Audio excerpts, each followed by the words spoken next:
Hello, welcome to The Honest Wargamer. I'm your host, Rob. This video is probably the most hopeful I've been about Age of Sigmar 4 so far, because Games Workshop have announced a 2025 timeline for the armies that they're going to be releasing in Age of Sigmar 4, and that's actually huge. This is a huge moment. I'm talking with the Twitch chat, and we've been talking about it. This is a huge moment, actually, because we saw their pretty terrible timeline that they released last year. There was kind of a weird square circle thing, which I didn't enjoy at all. But now they featured a really, really sensible timeline, and we're going to be able to take a lot of information from it, which I think is really cool. I got to shout out Games Workshop. Listen, when they do something bad, I say they did something bad. But when they do something good, I'm also going to say it's good, and this is really good. This gives us some really clear indications of where the game is going, which armies are going to get support, and some of it is really good news, and some of it might be a little bit of bad news. Okay, let's quickly talk about one of the big problems that's currently happening in Age of Sigmar, in that many of the books that we've seen released have been copy and paste, like we've just seen with the Ironjawz book, or the Uruk Warclans book, of the rules that were released to Index, but they were written. You have to remember, every one of these books would have been written at least a year ago, which means they would have been play tested maybe a year and a half ago.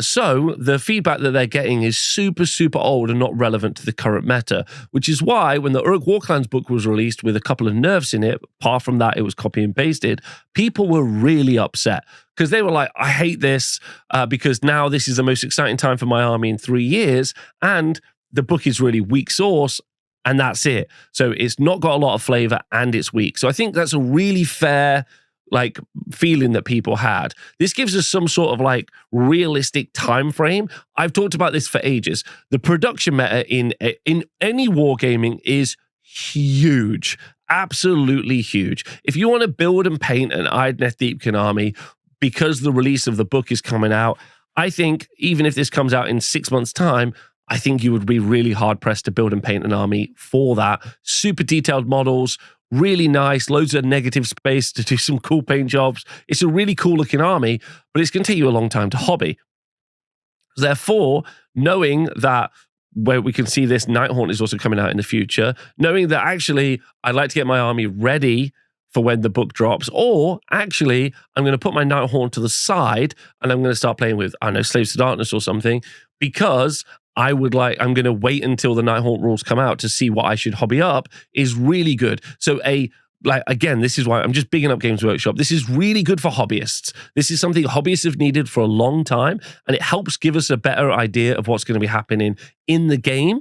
And it also means someone can't be like, oh, I didn't know Deepkin would be getting a new book. Can I use my new model? Can I use the new rules at this event? You're like, no, you knew it was coming out for a while.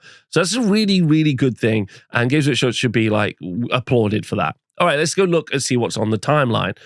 And to deal with the copy and paste issue, where do I think the copy and paste will end? Now, or maybe I'll answer that after, because that's maybe a little bit of a depressing note. All right, first up, we know the Uruk Warclans book has just come out. Next up, we're going to have the Gloomspite Gits book. That's going to feature all of the new Sun Goblin range that we've seen released, all the chariots, the Doom Divers, etc. And that's going to be all encased inside the Gloomspite Gits book. Personally, I think that's a mistake. I've said this before. I think we should be seeing little micro factions. It also doesn't really make sense to have goblins that worship the moon in a book about goblins worshipping, goblins that worship the sun in a book about goblins worshipping the moon. Hate that. But either way, they're coming out. I think that they're going to be out before the end of January. I expect them to maybe be previewed as close as this weekend coming, and then announced, and then that means we'll get the preview sometime soon. But I think January is a realistic timeline to get this book out, which is pretty cool. So then that moves, and that's going to have all the new stuff. I think this will be a copy and paste book, but obviously we're going to get loads of new war scrolls and loads of new rules for all of the little goblins of the sun. So at least that will be interesting, and at least that will be a fun kind of mechanical thing to add to the general meta of the game, and also, into local stores and local places you play games. Then we've got Soulblade Gravelords and all the minis that we've just seen announced, but some sleuths, like my friend Warhammer Rob in the chat and some other people, have been kind of identifying that we might not have seen all of the models that are being released yet. We might see things like corpse carts changed up. Will we see some other elements some other war scrolls go away? And will we see some other new units announced as well? Genuinely, we could see that.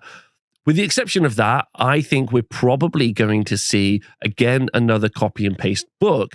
But again, very much like the Gloomspite kits, the new models and the new kits, like Vordry, will get a whole bunch of new abilities and new rules. So at least that's a kind of refresh to how the game or how that army might play going forward in Age of Sigmar 4. Because once you've got your book, that's pretty much it for maybe up to 5 years. Games where Age of Sigmar works on a 3-year schedule, where new edition is every 3 years, and every army book is released across that 3-year period. But they're not released in the same order. So, Uruk Warclans, as an example, just had their book, but that makes them one of the earliest of 4th edition, but they might be one of the last of 5th edition, which means their book could easily be their next book could be 5 years away.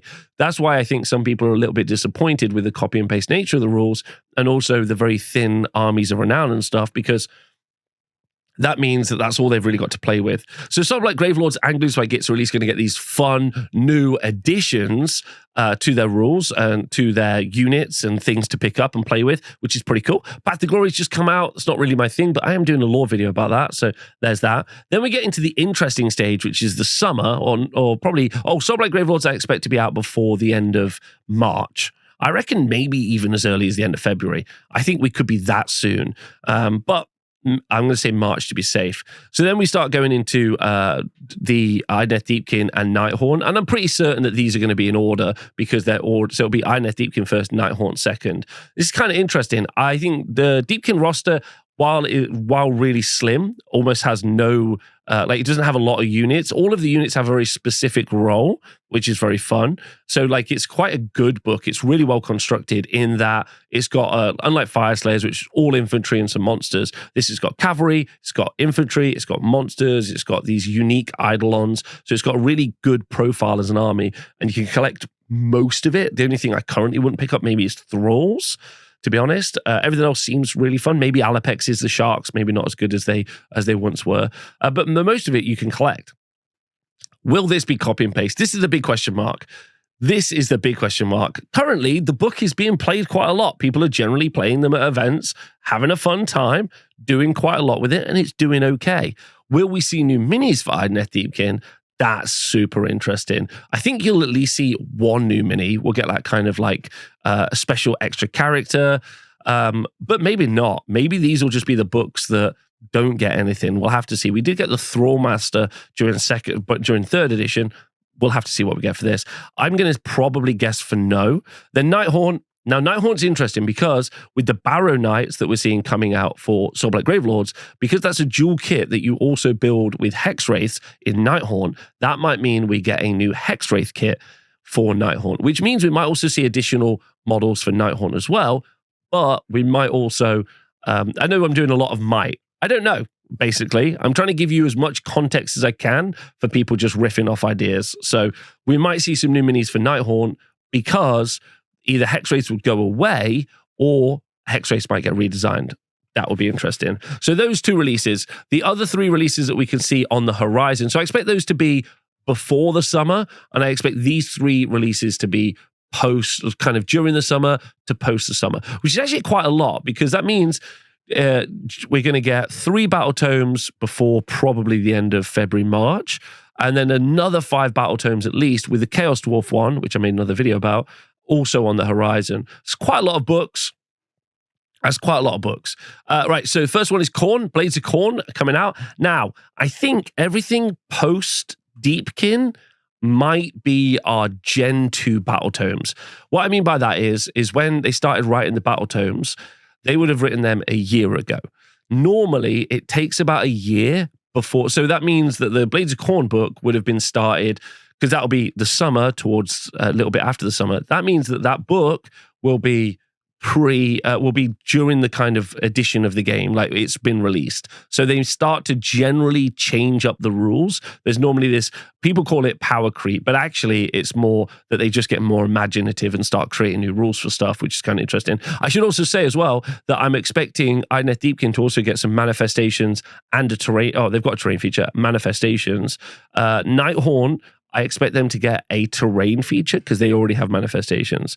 So Blades of Khorne, on the horizon. That could be interesting. They have some of the oldest sculpts with the Bloodbound. So your Blood Reavers, your Skull Reapers, and even Wrathmongers are from Warhammer Fantasy Battle days. So there might be a question mark as to whether or not they're going to survive, which could be cool. Maybe we'll see some new demons because Bloodletters are also super old.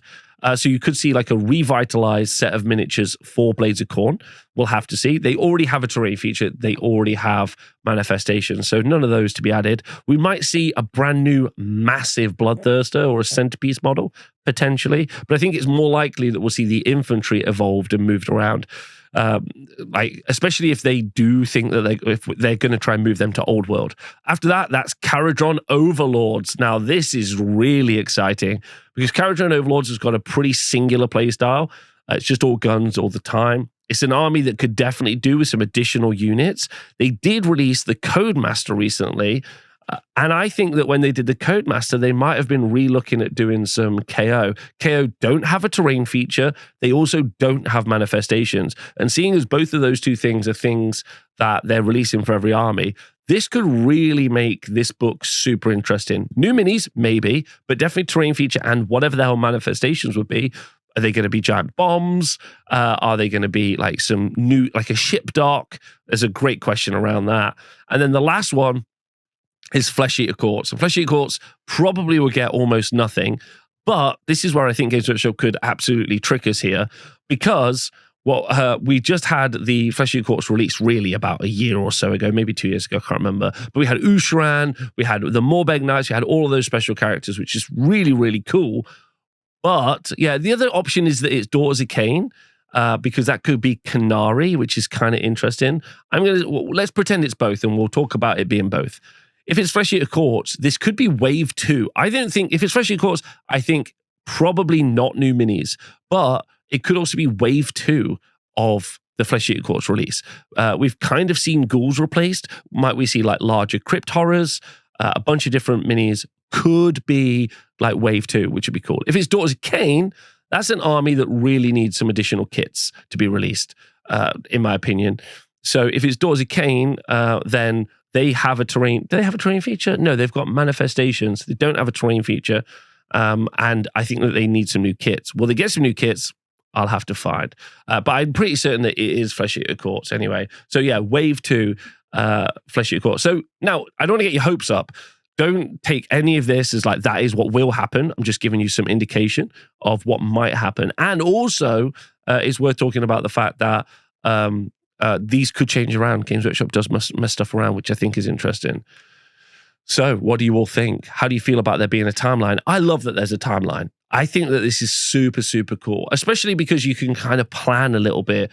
You could get yourself some token sets made, as an example, which we do. Like we make, if you go on the honestwargamer.com, we make token sets for all the different armies. So, you know, Deepkin are coming out. Like, I'm going to order myself a token set, paint them up and get them ready, because you've already got the army. You can really get like into it. And I know, and also probably I should say, the timeline is vague. Now coming next and on the horizon. Definitely vague. Definitely could be better.